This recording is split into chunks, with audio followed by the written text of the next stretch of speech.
Hey, this is Paul Lathrop from the Polite Society Podcast, reminding you that this podcast is a member of the Self-Defense Radio Network. Check out all the other great podcasts on the network at selfdefenseradio.net. This episode of Unload and Show Clear is made possible by our patrons: Jesse Walker, Jonathan Wolf, Scott Martin, Frank DeCastro, and Daryl Easley. Thank you. To find out how you can support the show, visit unloadpodcast.com/patrons.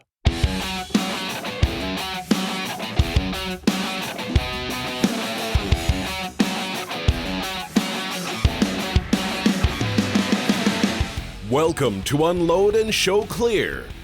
And now, here's your host, the Slayer of Non-Threats, Lloyd Bailey.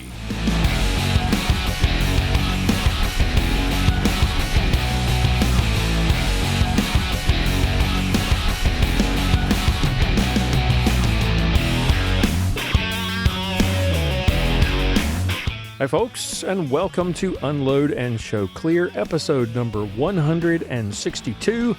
I'm your host, the Slayer of Non-Threats, Lloyd Bailey, and this is a show about the men and women of IDPA, the everyday people who make International Defensive Pistol Association exactly what it is, an awesome sport filled with awesome people who volunteer their time, their money, their hard work, and they work to improve their skills, to grow the sport, to put on awesome local and sanctioned matches every weekend, all around the country, all around the world.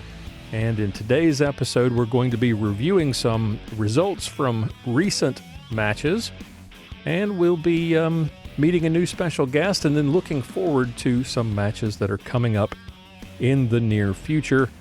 Got a bunch of matches coming up in March and April that are fast approaching that I wanted to tell you about. As we mentioned in our last episode, the Chesapeake Cup was hosted by the Sanders Lake Sportsman's Club, and this was held the weekend after our last episode, episode 161. This was a Tier 3 match. It was limited to CDP, CCP, and bug only. It featured 10 stages and a minimum of 150 rounds, and Distinguished Master David Olhasso from Southampton, Pennsylvania won the CDP Division title and posted the top overall time. Followed by junior shooter, here's a name you've heard before on the show, Chandler Schreider from Berlin, Maryland. Young Chandler not only took home high junior, but first place CDP expert, and his score topped 3 experts and 3 masters. So way to go, Chandler. Gary Morosi from Alexandria, Virginia took home the Bug Division Championship. And that may not sound like a big deal most of the time because Bug is not a heavily, competed in division. But of course, this match featured only 3 divisions, CCP, CDP, and Bug. So you had 10 competitors, including 3 masters and an expert. So nice turnout there. And Gary managed to win by just 1.98 seconds. So congratulations to Gary. Congratulations to CDP marksman Garrett Slater from Harrington, Delaware. Garrett's score topped 7 other marksmen, 12 sharpshooters, and an expert on his way to a nice finish for the day. Congratulations, Garrett. CCP, the division title went to James Cantrell from Dover, Delaware. And Becky West from Seaford, Virginia, was High Lady for the match. Congratulations to all the shooters, to the match directors, Michael Haskin, and to James Jackson, and all the staff for putting on a successful match. Now, last weekend, as we mentioned in our previous show, last weekend we saw the Castle Pistol Club hosting the 3rd annual Indoor Winter Classic in Newcastle, Pennsylvania. Unfortunately, the results for that match have not yet been posted, so we won't be able to review them today, and hopefully we will be able to review those and give some shout-outs in our next episode, along with, hopefully, the results from this weekend's match, the South Florida Defensive Challenge. So we'll hope to share the results next time.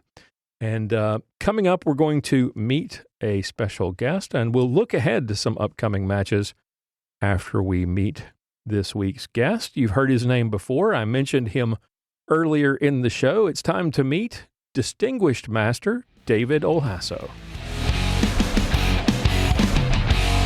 Today's special guest was the Pennsylvania State CDP Champion in 2019 and 2020, the CDP Division Champion at the 2019 Liberty match at Valley Forge, and Karyoptics Division Champion in 2020 at that match. And he's been CDP Division Champion at the Arctic Blast IDPA Championship, which we recently mentioned. 4 years running now. David Olhasso from Southampton, Pennsylvania. David, welcome to the show. It's great to have you here. Thanks for having me. So, well, tell us a little bit about yourself. For those who don't know who you are, tell us what you do for a living there in Southampton.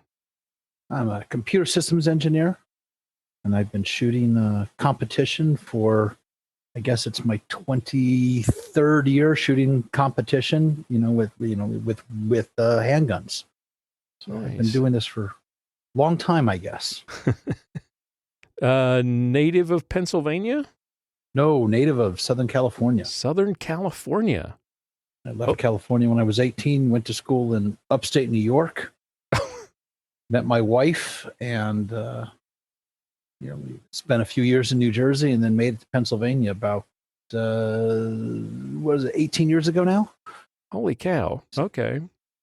So you spent quite a bit of time, as we like to say, behind enemy lines, and you've escaped to Pennsylvania. Well, growing up, it was fine. The first car I drove when I was, I think, 12, there was a gun between the seats. So it wasn't. It was a different California. I remember different world. Walking to the hardware store with a 7mm Remington Magnum bullet, and walking up to counter and saying, "I need a box of these," because my dad was leaving for a hunting trip. It's a very, very different world growing up there, especially in a rural setting where I was, right, as compared to the way it is now. Very, very different. Gotcha. So Dad was a hunter. Is that how you were introduced to firearms? Dad was a hunter. He worked for a company run by a Texan. He was a business manager, and then the native Texan had moved to Southern California, so the Texan brought a lot of his habits. The aforementioned car that I drove was one of his, I'm sure. My father got into it that way, and I followed in his footsteps. But we were rural kids. We lived in an area where, the average acreage was 6 to 20 acres. Everybody worked. Everyone had their hands dirty, and guns were, just a way of life. It wasn't a big deal. It wasn't an anomaly to have a gun around or to be wearing a gun on your hip where we grew up. Gotcha. What was that first the first gun that you remember shooting? Oh, some sort of a pump action 22.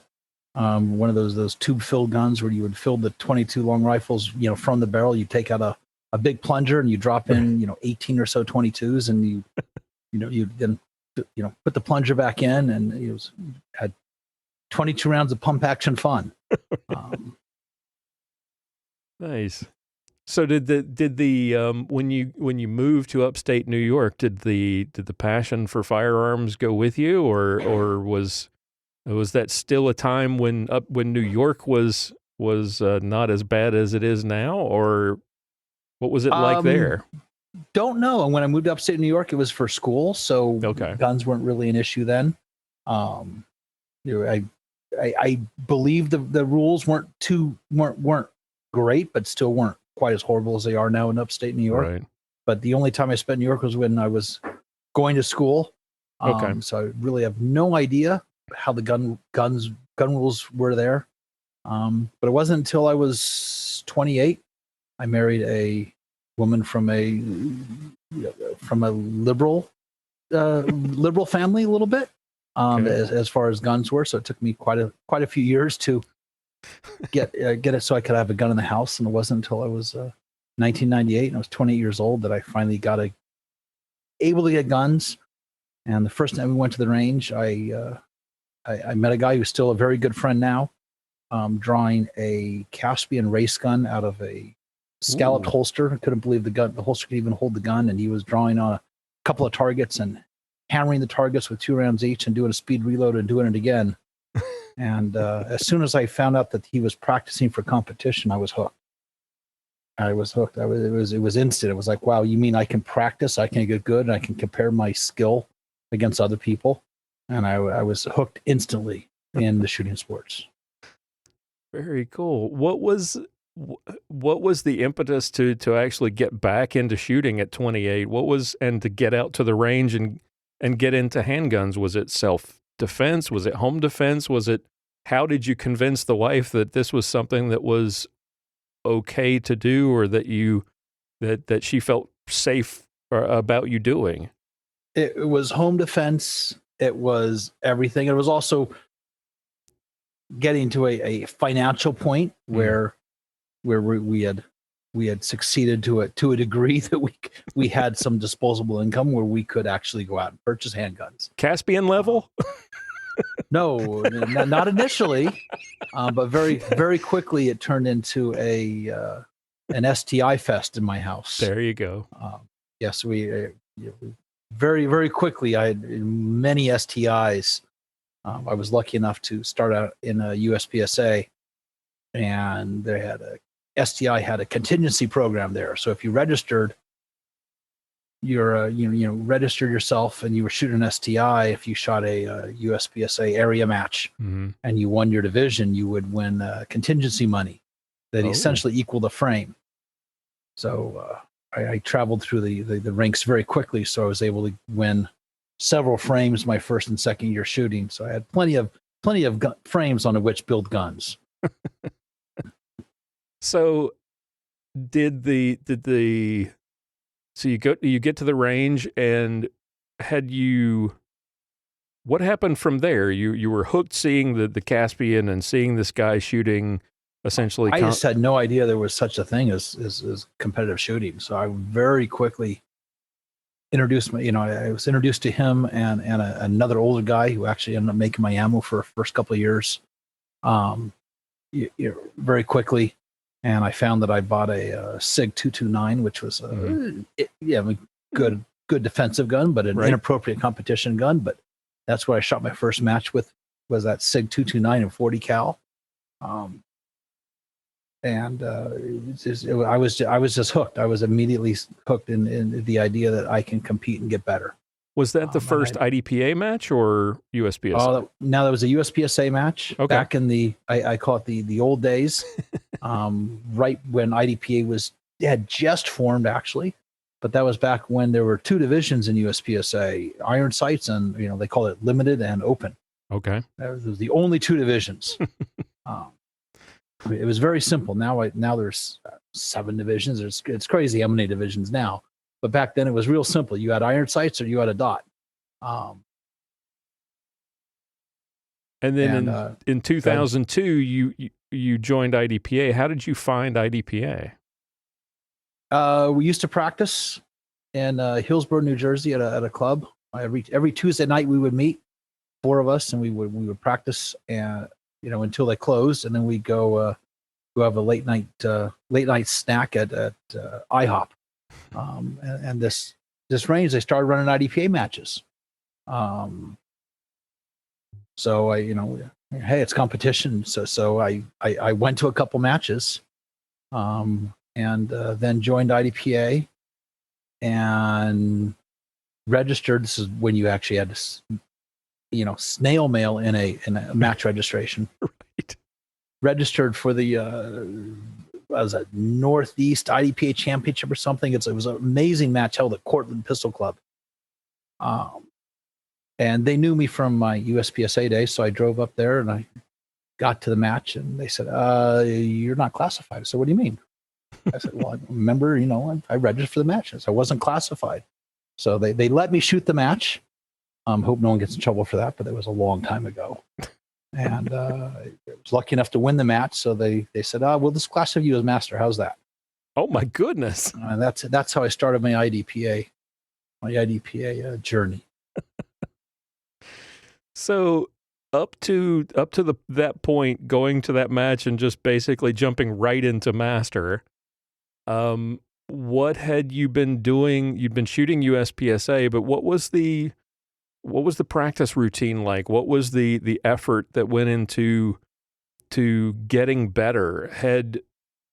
Was it just natural talent that got you that far, or was there from 1998 to 2002, was it lots of dry fire, lots of range time, lots of USPSA matches, all of the above? It was 30,000 rounds a year of practice, and at least one day a week of practice, and a local match every weekend. If there was a match, I was shooting it every weekend, at least one match, and 200, 300 rounds on every Tuesday night. There wasn't a match. It was time on the range on Saturday or Sunday. So it was a really huge concerted effort to really get good. The first couple of years was pure STIs, predominantly shooting iron sights in the limited division. Eventually built myself an open gun. But then when 2000 or so, I guess, USPSA opened up production division, and I had a SIG 226. Actually, my wife had a SIG 226 at that point, so I stole it and started using that in production. And that's what I gained my production Grand Master card with, and that's what I would have taken to that match in Cortland, was that 226, which painfully enough didn't lock back. Oh, gosh. Because where the slide stop is on a SIG, stop. it's in a nasty position for those of us who learned to shoot in 1911. Yep. So unless you change your grip, which I was unwilling to do, and was really unnecessary shooting USPSA, where you don't need to lock back and you plan not to. Right. I can remember that match, having lots of fun, making sure I remembered to always have to slingshot the slide after a reload, because I'd run it empty, but it would never lock back on. Yep. I shot a few matches with my 226 and had the exact same problem. Slide stop's just in a horrible position. There's no two ways about it. Amazingly reliable guns they are, but slide stop is not great for a 1911 shooter who learned. And that's why I still teach that way. I teach that way. Thumbs point at the target, and if the slide stop's there, so be it. Yeah. Yeah. So that would have been was that first IDPA match, was that SSP or ESP? That would have been SSP. SSP. Okay. And it was fun. I can remember it being fun, asking the rules, because I had no idea. And really just, what do I have to do? And as luck would have it, my shooting ability overcame my inexperience with the rules, because with IDPA there's a lot of rule stuff going on. That is not necessarily directly related to shooting. It's rules that you need to follow. And back then it was, I think it had just gone to a half second for points down, but it was still, arbitrary on the ROs or the SOs, I guess, as to, your cover calls and what have you. So it was a bit of a learning curve there. It's starting in 2002. So you've seen quite a few. That's one of the knocks everyone will admit that if you don't like the rules in IDPA, stick around, they'll change. You've seen quite a few changes over the years. Talk about how much the sport has changed between 2002 and now, and where you see the sport, the biggest improvements in the sport between then and now. I'll have to watch my tongue. Obviously I've been around forever. So when I first became aware of IDPA, it was at a quarter second of a point down. Then it went to a half. Then it went to now a second, obviously. Mm-hmm. I think the shooting was more fun when it was at a half second, or a quarter second would be even better. I think at a second per point down, you're forced to shoot much more of a bullseye style match, where a point down is never acceptable ever. If I come away with a point down on a stage, that's an entire second. And if you just held the sight picture for, a 0.05 second longer, you would have turned that down 1 into a down 0. Mm-hmm. So I think that the down 1, I think really is not conducive to what I would call practical shooting. It's just turned into a bullseye match. What I do think is phenomenal is the fact that we've taken the arbitrariness out of cover calls, and the golden children of a sport, or the local golden children, or the local hot shot no longer gets a pass. Now it's much more black and white. Your foot was over, your foot wasn't over. Right. I think that's a phenomenal change, and it really helps level the playing field. So that everyone's got the same standards to work with, whether you're short, tall, known or not known, wearing what you think you call in your show a NASCAR shirt or not. It's irrelevant. Is your foot over the line? I think that's really a phenomenal improvement, and it takes the pressure off the SO, and it makes it less arbitrary. Absolutely. So I think that's a huge advantage, or huge benefit of the changes. And yeah, that's one thing you say, IDPA, you don't like the rules, just stick around. They will change. What's allowed, what's not allowed. It's really interesting how it keeps changing. Yep. So talk about the journey from you start in a very different place from a lot of people, where you started at master essentially. Talk about you're now a master in ESP, CCP, carry optics, bug and revolver, and you're a distinguished master in CDP and SSP. I've noticed a lot of your more recent matches are in CDP. I'm guessing that is sort of that's your favorite division. Yeah, I tend to shoot CDP. Ever since that was my first indoor national championships, I think my only indoor was with CDP, and my only outdoor nationals was with CDP as well. And outdoor was kind of significant. I shot a good match with a plastic gun, and I knew Dave Savigny was also shooting CDP that year with a plastic gun, and I'd shot on the Thursday, and he was doing the Friday, Saturday gig. And I remember he gave me a personal phone call that Saturday night saying, "Hey, dude, you won." And I remember that was really cool, and that was an amazing stand-up thing for Dave to do. We were good friends, obviously, but he dropped the dime, and he's the one who told me that I beat him in CDP, which was really cool. And then since then, I've stuck with CDP. What year was that? Wow. Let's see. That would have. I promised I wouldn't put you on the spot, but I'm gonna do it. Let's see. This is 3 years. It had to be 15 years ago. Oh my goodness. 14, 15 years ago. I'm pretty sure I shot for Smith & Wesson for a decade. I've been with Ruger now for my 4th year with Ruger, and that would have been with an XD. I did that, so that's been a long time ago. But I've really stuck with CDP. Right. I like I complain about the whole time I shoot it, but I do love the challenge of trying to clip the 10 rounders with an 8-round gun. If you put the 18-round stages in, it's almost impossible, because no matter what I do, I have to do an extra reload. Right. But if you keep the stages at 17, a lot of times I can figure it out. But yeah, I've shot CDP, a lot of CDP, and recently, my shooting partner for many years is a local. Local, he's in New Jersey, I'm in Pennsylvania, but we've been traveling shooting together for years. And James now shoots for Ruger as well. And I trained him, so I can say he's a better shooter than me now. So he gets to shoot the 10-round divisions. So he shoots ESP 99% of the time, and I shoot CDP. All right. Well, give a shout out. What's James's last name? McGinty. James McGinty. Okay. He just got married 2 weeks ago. Well, congratulations to him. So all right. So we'll see how his skills go now. But the Arctic Blast match you were talking about, I have never shot anything but CDP there.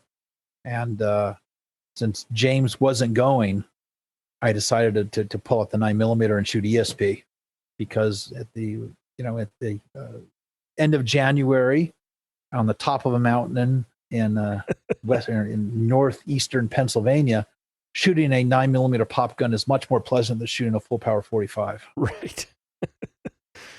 So 4 years running division champion at the Arctic Blast. What is it about the Arctic Blast that is fun, that keeps you coming back? And talk about this year's match. And it's nice that last year, because COVID canceled a lot of matches or created a lot of havoc with matches last year, Arctic Blast was early enough that it didn't get canceled or moved.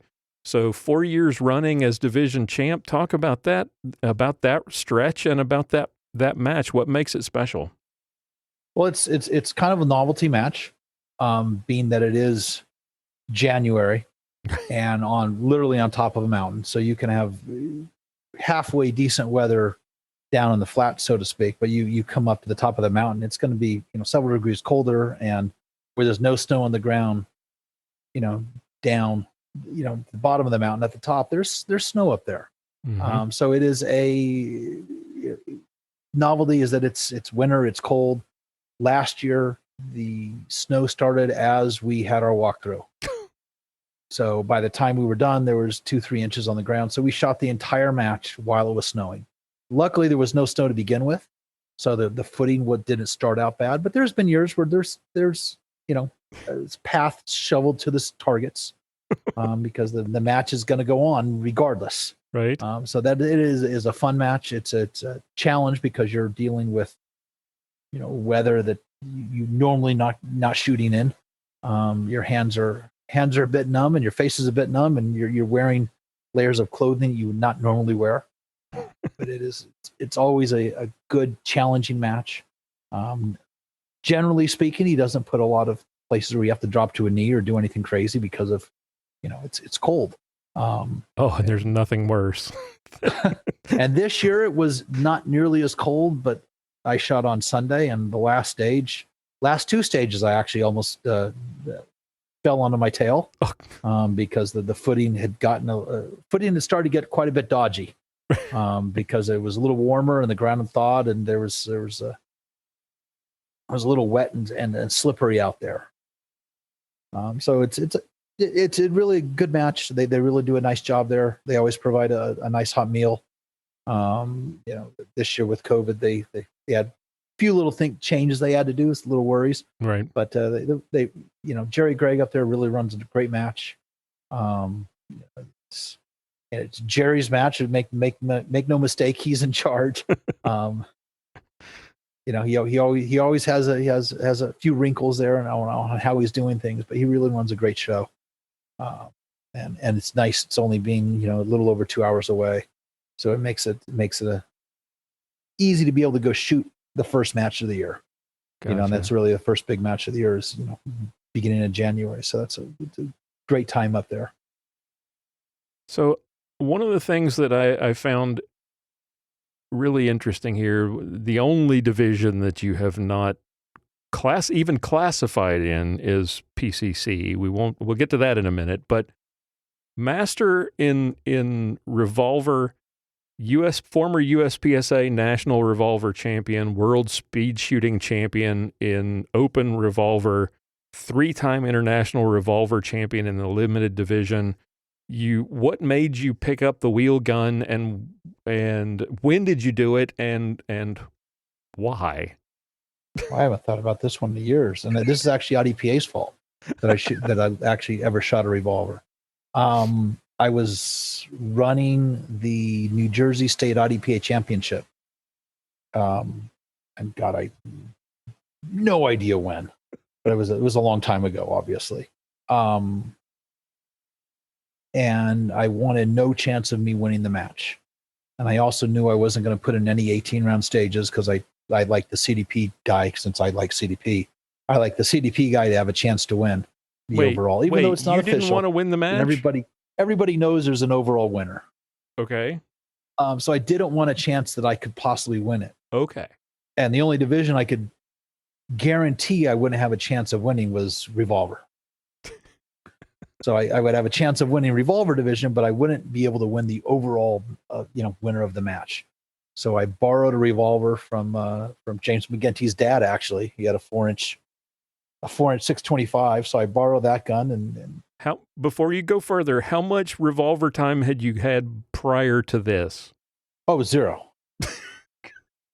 none. I think I'd won a 5-inch 625 at some point. It's one of the really old ones, old Smiths, where the firing pin's actually on the hammer. Right. I think I won that, in 2000 or 1999 or something. Up in Allentown at a big steel match. Okay. But that's the only revolver I had, and so I had no time on the revolver at all.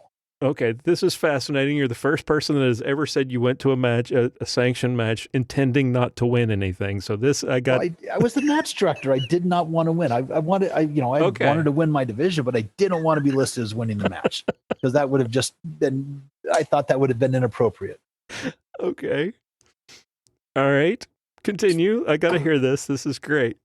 So I borrowed this 4-inch Smith. And I went to a couple local matches, a couple steel challenge matches, because that's the only thing that was around at the time. So I was shooting a steel challenge with a 6-shot 45, and there's 5 plates. So you really don't want to miss. So I learned trigger control really quick, and luckily I had grown up, so to speak, on the production guns. The SSP guns was first the SIG, which is a double action gun, and then a Beretta, which was a double action gun. So right. I knew proper trigger control. So learning proper trigger or translating that proper trigger control to revolver really wasn't a big deal. But I had so much fun shooting that revolver that I was hooked. That's what hooked me in the revolver. And I had a Apex Tactical out in they were out in California. They escaped to Arizona a couple of years back. But Randy Lee there was a great revolver smith, and he built me a 627 open gun that I started shooting that at the IRC for several years until I learned how to do my own gunsmithing for revolvers, and started building my own guns. But that hooked me, and then obviously I got a that was when USPSA was still shooting only allowed 6-shot guns in their revolver division. So I had 6-inch 45s or a 6.5-inch 45 as well that I used to shoot in USPSA, and then eventually translated to the newer ones where we've got the 8-shot 9mm now. Right. So every gun you touch, you've just fallen in love with, and you've figured out how to run them well. Now, how did you do at that match? Oh, I won revolver division at that match. Of course, with 2 local steel challenge matches under your belt, and yeah, of course. Yeah, the biggest challenge was figuring out the reloading and everything. But yes, I won that. This little upstart though was doing really well. This kid named Josh Lentz, who now has become phenomenal. He's okay. Yeah, he's a pretty good shooter as well. And so, what did you do after that? After that, were you all in? Was it all about the revolver at that point for a while? No, it was never all. It was never all about the revolver. Okay. For steel challenge, it became all about the revolver quite a lot. I eventually got a pair of almost identical guns, one open, one limited, for steel challenge, and that's all I would shoot the steel challenge with for a while. But it was never all in. Gotcha. I only shot IDPA in revolver. I think the one match. I think I must have classified at some point to get a master classifier for revolver. But I'm pretty sure it was the only one match I ever shot with revolver. Otherwise, I've always shot SSP, ESP, or CDP in the well, I guess now carry optics at IDPA. So it was always a mixture of the various guns. And especially when I was shooting for Smith, I had lots of MMPs. So I would shoot, MMPs, they're 1911s and revolvers. Okay. And the same very holds true now with Ruger. I shoot pretty much anything that Ruger makes that goes bang. Everything from their 22s to the revolvers to the new revolver. I was lucky to have a hand in helping helping not design but influence the design, I guess. Right. To their competition 1911s, their Ruger American, so pretty much anything that goes bang. Gotcha. So you've been sponsored by Ruger for how long now? This is year number 4, I believe. And then 10 years prior to that with Smith & Wesson? Is that what you said? Okay. And way back around at one point it was Beretta for a couple of years. So talk about, for those who, like myself, who are sort of middling, run-of-the-mill IDPA shooters or competitive shooters, and wonder about, wonder how does that all work? How does, you start shooting competitively, and then one day the sports agent pulls up in the limo and and steps out with the sunglasses and says, "Hey kid, give me a call," and hands you his card? Or how does the whole sponsorship thing work for those who are unfamiliar? Oh, it's different. There's there's no one way. There's no one way in the door. With Beretta, I was shooting Beretta and winning, and beating everybody on the official Beretta team. And I was finally able to get in contact with the Beretta team manager and say, "Hey, let me in." and then that worked out for a couple of years until the Beretta had a change of heart, and they got rid of everybody they were sponsoring at that point. Oh, luckily now Beretta's back into the game, and they've got some new guns and new people. And a good friend of mine, JJ Racaza, is now sponsored by them, and they're back in it, which is nice to see. With Smith & Wesson, it was I'd have won a M&P 45 somewhere, and I was going to the indoor nationals, and I'd said, "All right, I've won the outdoor nationals with the XD plastic gun. I'm going to go to the indoor match and win with another plastic gun." And Julie Golab, who was I'm not sure if she was the team manager at that point, but Julie was always and continues to be very influential at Smith. Mm-hmm. But I remember she dropped me a dime and said, "Hey, I hear you're shooting a 45, M&P. Would you like us to send you another one so you have a backup?" and that's how that relationship started. And the relationship with Ruger,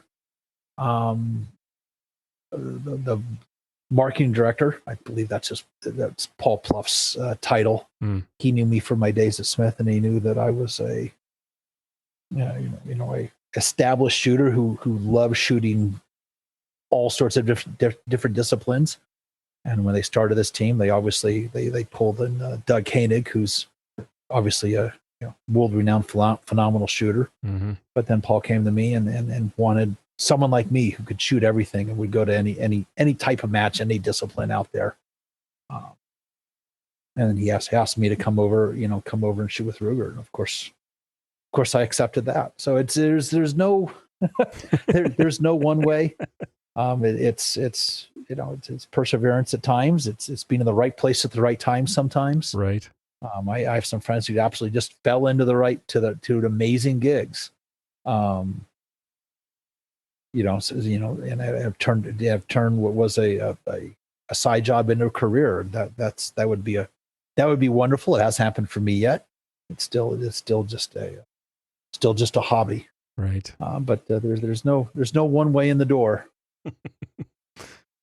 All right. Well, we've alluded to it. Speaking of any guns, the one thing that you haven't done is the pistol caliber carbine division. Why not? Well, that's because I screwed up. What? That flat out I screwed up. I went to a classifier match, and I brought a brand new Ruger PCC that had maybe 50 rounds through it, and I brought ammo that was loaded too darn long, and the ammo was sticking in the rifling of the gun. Gotcha. So I was shooting coated lead bullets from Bang and Clang, and they were just too long and they were sticking, and I would get through 2 strings and then the gun would clog up on me. And trying to get a class, it wasn't worth it for me to classify as anything other where I should be. Right. And I was very, very frustrated with myself because it was me. Gotcha. That's the only reason I'm not classified in PCC. But that's coming. Okay, so I wasn't sure whether that was a hate for PCC or whether there was a reason. No, I love my PCC. Anything or PCCs, with a trigger, I right? guess the Ruger PC carbine. That thing is just phenomenal. It's appropriately priced. It runs as long as your ammo's not loaded too long. And they're great guns. I still can't figure out how some of the guys who shoot PCC, all the time, how they pull the trigger so fast. It's just unbelievable. Yeah. But I do love the gun. I have my goals of where I can reach it, with the steel challenge, because that's nice. It can, it's just a numbers game. So you can keep beating yourself down until you can get to that lower number. And even at my best, I'm still think I'm 10 seconds behind the fastest guys out there, which is just crazy how fast these kids are getting with it. Yeah. Absolutely. But PCC, I will shoot a IDPA match at some point with PCC. Okay. So 2021 looks like, fingers crossed, things are sort of getting back to normal for IDPA. We got a lot of matches on the schedule this year, and nationals are coming back. What are your goals for 2021? Like we said, master in all these different divisions, DM in a couple. I'm assuming PCC is out there and hanging out there in the future as one of your goals. But what have you got slated? What are you looking ahead for in 2021? Hopefully shoot some good matches, have some fun. We had a lot of IDPA cancellations last year. Yeah. One of my favorite matches, the Aiming for Zero match, which isn't exactly an IDPA match, but it's really close. Right. It's a charity match that SIG and Ruger have co-sponsors for the last several years. That match got canceled. Yep. So I really want to get back to that match. And that match is one match that I've only ever shot as PCC. It's not an IDPA match, but it's really close. IDPA targets, IDPA scoring. Right. But really looking forward to that match running again. And then a few others got canceled. The Live for Your Die match up in New Hampshire, that got canceled. Yeah. I think I was supposed to go to a match in Delaware last year, got canceled. But coming up, I've got Delaware State in February. I've got the Pennsylvania State back at the same club where the Arctic Blast was. IDPA Liberty match, I think that's in September. Right. And that Live for Your Die up in New Hampshire, and the Aiming for Zero match up in New Hampshire. So I'm looking forward to a lot of hopefully a lot of good matches, a lot of fun matches with IDPA. I'm sure I'll be going back to the CDP. At least for Delaware, I know it's the Delaware match, Chesapeake Cup or something. I've never shot it before, but only allows CCP, CDP, and Bug. So obviously I'm shooting CDP there. Nice. And we'll see what division I shoot at the other matches. Maybe find a way to shoot PCC at one of them, other than the Aiming for Zero. For sure, I'll be shooting PCC there. Gotcha. So, over all these years of competitive shooting, what would you say biggest lesson that you've learned that's helped you get from starting out from nothing to where you are now? What's the biggest lesson learned over the years in competitive shooting? Biggest lesson learned? Wow. Fundamentals. Okay. All the fancy gear, all the fancy guns, all the stage breakdowns, everything. Nothing matters more than fundamentals. Proper grip, proper sight, proper trigger control. That matters just more than anything. It always boils down to fundamentals. And then after that is I think it's mental. You've got a lot of mental game going. but it really boils down to fundamentals. I still catch myself. Gosh, what was I doing? What was I seeing when I pulled the trigger there? Why wasn't my gun presented all the way out? Why did I allow myself to have that horrible grip? Why did I yank that shot early? Why did I let the gun settle so long on that target and then not squeeze off the shots? Those are all just fundamental questions. That even after so many years, I'll catch myself making the mistakes. So it's go back and do some drills and work on those fundamentals. That's the biggest thing I can say. Yeah.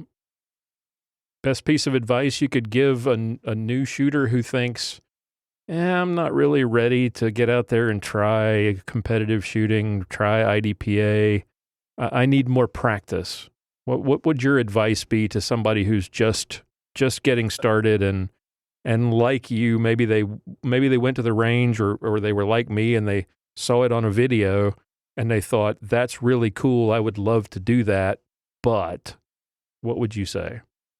Local matches are the best practice. Go meet people, pick a discipline and go meet the people that are there, ask questions. And if that group of people is not not your style, go to the next discipline. There's so many, knowledgeable people out there. That they've been doing it, so they've got some knowledge on it. And they're one thing about us, type A, type people, we're always willing to share. We're almost always willing to share, I guess. but go to the matches, meet the people. You can practice all you want, and until you go to the match and you actually experience it, you're never going to know if you're practicing the right thing. Yeah. And you really want to know where you need to work on something. You go to a match and there's a skill that you need to perform, and you do it poorly. Shooting while moving backward, shooting with your offhand, shooting around a corner. Pick a random skill, and you'll go to match. Oh wow, that was required. I really did that poorly, and you know what you need to work on, and you actually understand what it's like under match conditions. Don't hang back from going and trying the new discipline, or going to the different match. Meeting the people and seeing how they're doing it.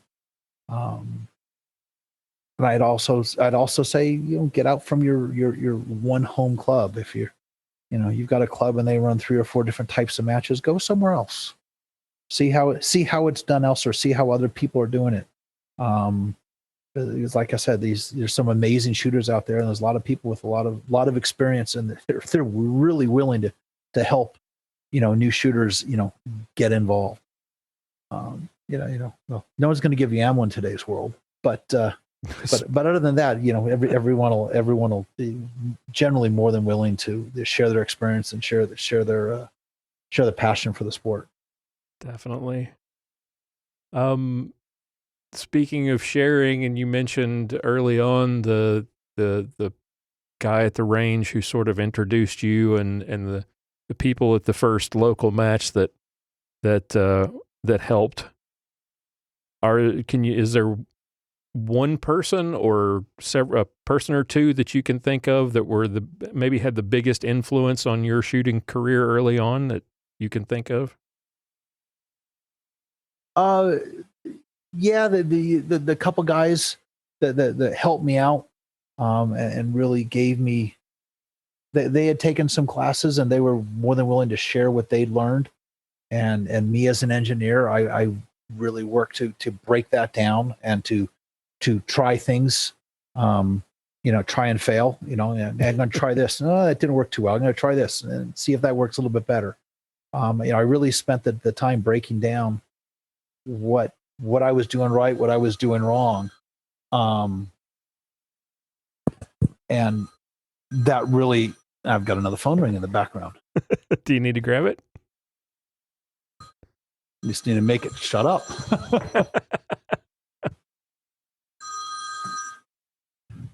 And it's a shooter. It's a shooting friend calling. Nice. No, they really helped set the stage for me, and gave me the really great knowledge that they gained from other instructors, and luckily I was able to take that to the next level, and really do the learning, do some reading, back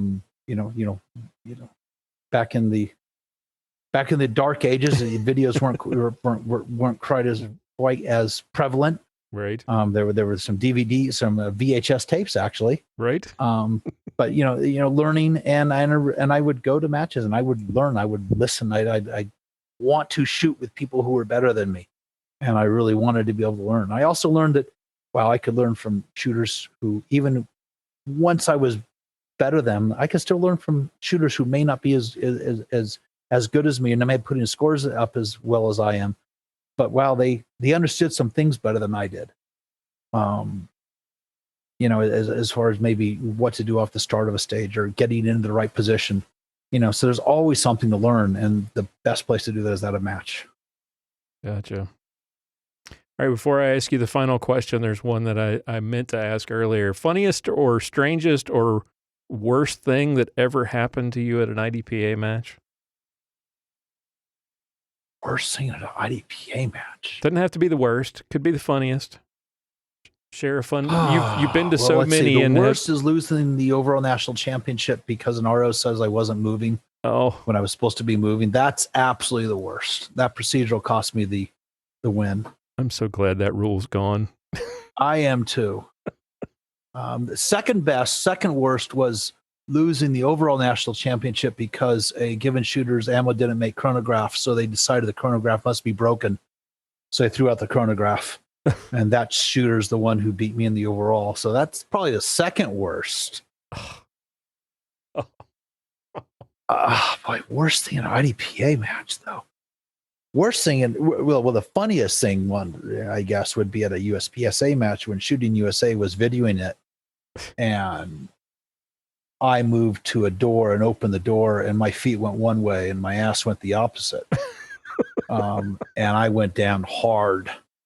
And they use that example, say, now look, he controls the gun, figure out the trigger, gun never breaks the 180, he gets up and finishes the stage, but they had to show that on TV. Oh, good. So yeah, those are several memorable events. Did Jim Scooten happen to narrate that as well? Oh yeah, that was the original. That was when Dad was doing the narration. Oh goody. Yes, that's from one of the old nationals out in Paso Park. But yeah, there was a pile of brass and my feet did not make contact. And I've never been a small person, shall we say. I understand. I hear you. I'm with you there. All right, so let's, the question I always like to wrap up with, you shoot multiple disciplines and have for many years, but what is it about IDPA that keeps you coming back? What is it that, I know there are frustrating things about the rules, but you keep doing it and keep doing well, and there's what is it that you like about the sport? What do you love about it? What keeps you coming back to it? I like the challenge. I like the sport. It does level the playing field from the divisions. I still think there's way too many divisions, but that's besides the fact. I really think IDPA done right's a really a phenomenal game. To me, the best kind of course of fire is this is the start position, engage all the targets, follow the rules. That to me is the perfect stage description. And there need not be anything else. Figure it out. Engage the targets and follow the rules. And my favorite match for years was that matchup in Cortland. And that's the way those guys really ran it. Start here, follow the rules. you know, and I didn't have to ask the question, is this legal? I had to ask what the rule was a lot, but that setup, that makes the match really fun. And really the latest change with the like I said, the fault lines, you know, the really can really make these matches a whole lot of fun. And it is a game, and I've always looked at it as a game. I've never looked at it as really defensive training. Because if you're using 18 rounds in a defensive situation, something's really gone wrong. Right. You know, and there's going to be lawyers involved in the worst kind of way. But I think it's a great game like that. Now in Northeast or even down south, you know, summer weather, wearing a vest, I've never been a fan of that. Especially being a large guy. But I put the vest on, shoot the stage, take it off. But it's a good game. You know, like I said, it's just another game to see where I stand up against everyone else and see how my skills are, you know, on that day. Yeah. You know, that's the fun thing. You've got to go off and do the work and do the groundwork and come with a reliable gun, and come with your mindset, and put up at that day and put up your score on that day, you know, and see where you stack up. And it's challenging. You know, I like the challenge, and I'm still doing it at a high enough level that I've got a chance to win. But you know, it gets a little bit harder every year. You know, we're readers to read a book. You know, wear readers when the laptop is close to my face, so that, you know, that keeps becoming more of a challenge. Right. But you know, the sport's a good one. It's fun. Yep. Well, David, thank you so much for taking the time to do this, and congratulations on all the success over the years, and looking forward to seeing what you do in 2021. And I really hope I get a chance to meet you face to face on the range. Okay, before we wrap things up, let's look ahead to some upcoming matches. This weekend is the South Florida Defensive Challenge down in Homestead, Florida.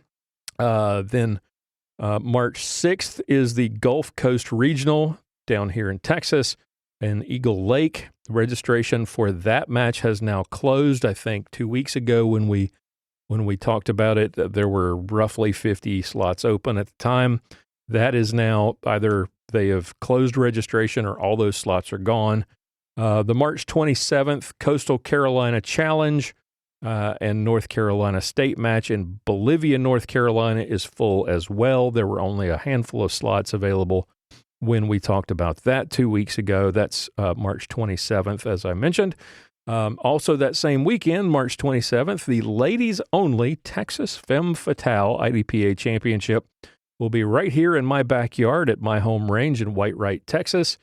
There are still 47 slots available as of this recording. It's a Tier 2 match, 10 stages, 160 rounds, ladies only. And I will include a registration link in the show notes. And again, I encourage you to go back, listen to my interview with match director Memory Lawrence during the final segment of episode, I believe it was episode 158, which we did live, for more information about these cool new ladies-only matches. April 10th is going to be the Virginia Indoor Regional in Chesapeake, Virginia at the Norfolk County Rifle Range. This is going to be a Tier 2 match, 10 stages, 150 rounds, and half of the stages are going to be shot in the dark, which sounds like a ton of fun. There are only about 50 slots left for that match as of this recording. I'll include a link in the show notes for those of you who are interested in finding out more and registering for that match. The weekend after that, April 17th, at one of my favorite places in the IDPA world, Central Arkansas Shooters Association, better known to those of us who love it as CASA. It's the 2021 Arkansas State Championship. That match is still pending final approval, but it looks like it's going to be a Tier 3 match, 12 stages, 150 round minimum. It's an awesome place to shoot with really great people. So if you are in the Little Rock, Arkansas area or within driving distance, I would encourage you to check it out and come down and shoot. If you're curious to know why people love CASA, check out my YouTube channel, the Unload and Show Clear podcast YouTube channel. I have a video from the 2019 Fall Brawl, so it'll give you a little bit of a taste of what CASA and the people at CASA are like. Hopefully by the time we get together again, we'll have registration info for you as well in our next episode. All right, that is all the time that we have for this week. Thank you again to our special guest, David Olhasso, for joining us, and thank you for listening once again this week. Join me again in 2 weeks for another episode of Unload and Show Clear.